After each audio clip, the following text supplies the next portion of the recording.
તારીખ 15 ઓગસ્ટ ગુરુવારના રોજ doctor APJ Abdul Kalam ચોક, Bhestan railway station road ખાતે સુરત ભારતીય પત્રકાર સંઘની ટીમ દ્વારા આઝાદીનો પર્વ ખૂબ જ ધૂમધામથી ઉત્સાહપૂર્વક ઉજવવામાં આવ્યો, જેમાં ભારતીય પત્રકાર સંઘના રાષ્ટ્રીય પ્રમુખ શ્રી રમજાન મંસૂરી, રાષ્ટ્રીય મહામંત્રી દીપક ઇંગલે, રાષ્ટ્રીય પ્રભારી મુકેશ પટેલ, રાષ્ટ્રીય ઉપાધ્યક્ષ નીરવ મુનશી, રાષ્ટ્રીય પ્રવક્તા અકરમ કુરેશી, રાષ્ટ્રીય સલાહકાર જિગ્નેશ જોશી, અતિથિ વિશેષમાં SK Shaikh, Taslimbhai fancy furniture, મૌલાના સંજય મિસાલ, સંગીત પટેલ, રેણુ મેમ, ગુંજા મિશ્રા, મુબારક હુસેન, અફતાફ માહી સ્કૂલના સ્ટુડન્ટ તેમજ તમામ દુકાનવાળા અને સમસ્ત સમાજના લોકોએ ભાગ લીધો હતો.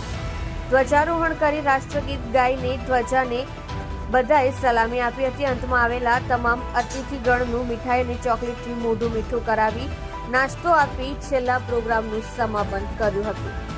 આપ જોઈ રહ્યા છો સોમવાર time news channel, bureau report, Surat.